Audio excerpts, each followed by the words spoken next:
Hi there and welcome to TV Paint. Today we are doing the bouncing ball. The bouncing ball is a foundation to understanding animation. For instance, speed of an object, the importance of squash and stretch and giving an object character. As you can see, we have a nice big canvas to work on, but we need to make sure it is the right size. The first thing we need to do is make a new project by going to our top left corner and clicking on File. Then we click on New Project. We set the width to 1280 and the height to 720.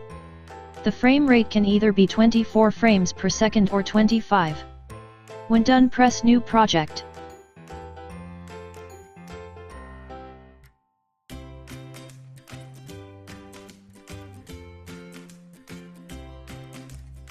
Now we can save by going to File, Save Project As, and saving your project as Bouncing Ball.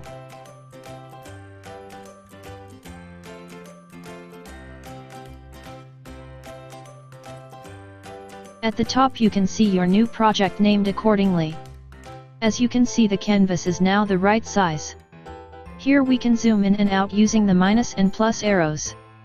Here are all our play tools to play our animation. Up here we have our main panel. Here we can select to draw freehand by selecting stroke. Next is our line tool to draw straight lines. Here we can create rectangles, ellipses, splines and drop color in them.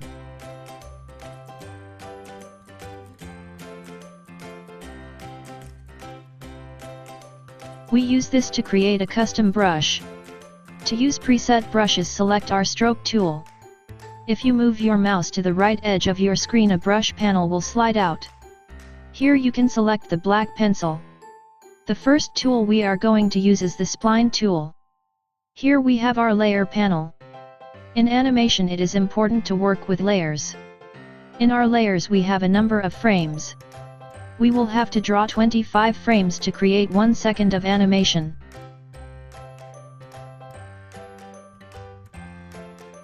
Let's rename our layer by double-clicking on the word Untitled. We will rename it to Guide. Press OK.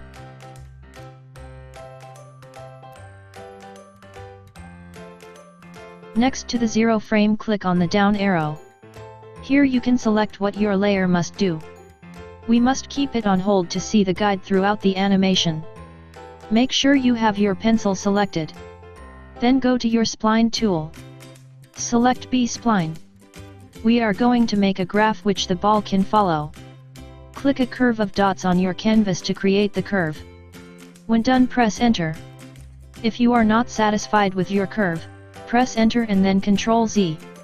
We are going to create a set of smaller curves this time. It might take a few tries to get it looking good. So keep trying.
Now create a new layer by clicking on New.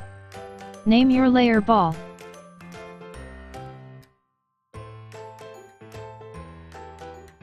Select it to be above the current layer. Set the post behavior to None. Press OK. By selecting None as your post behavior, your layer won't hold any of its previous frames' history. Click on the small rectangle in the corner of the first frame and drag it out to about 42. Select all your frames by clicking and dragging, or right-click and select all frames.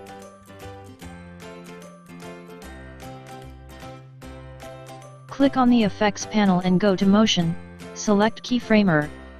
A window will appear, press Apply. We have created 42 blank frames.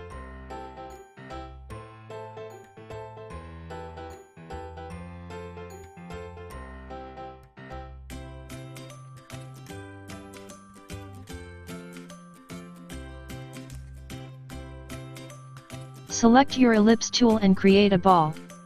To create a perfect circle, hold Shift down, whilst clicking and dragging your ellipse. Go to your brush tool and select Custom Brush Rectangle. Select the circle you have made.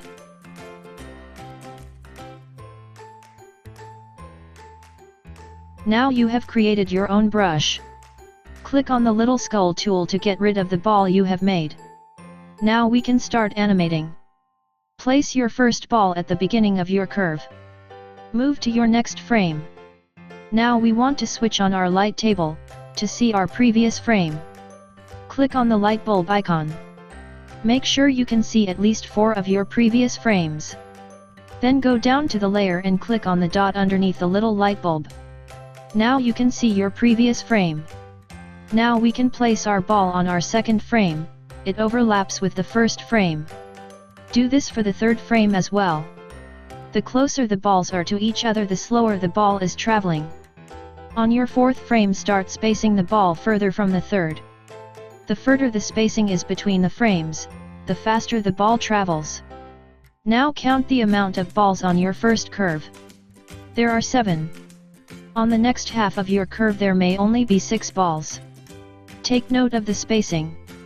As the ball shoots up, the spacing is further, thus it means the ball is traveling faster. As it reaches the peak, the balls overlap, this means the ball is traveling slower. The next half of your curve must look identical to the first.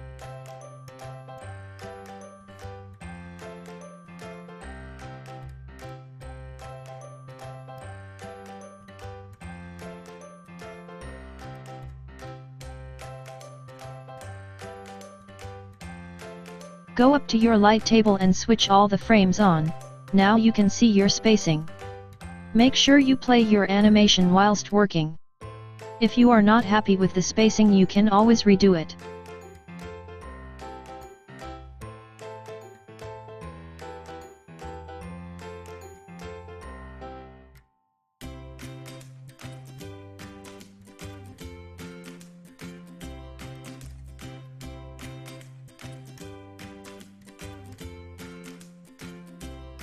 When you move on to your third curve, make sure the first half only consists of 5 balls and not 6.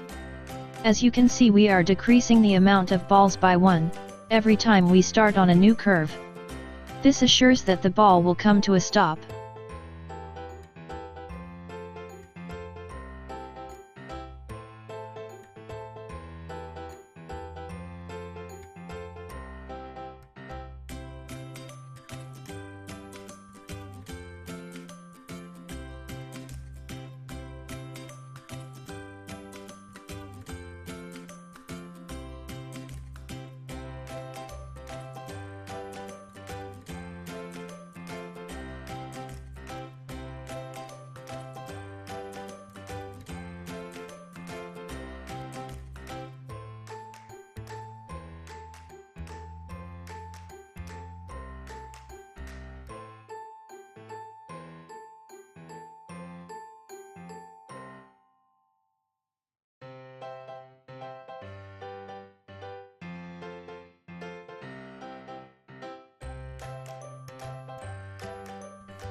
As soon as you have reached the point where only 1 ball is left, you can have it roll off. Space the balls closely to each other as you move them to the end of your canvas. If you need more frames, you can always add more by repeating our first few steps at the beginning of this tutorial.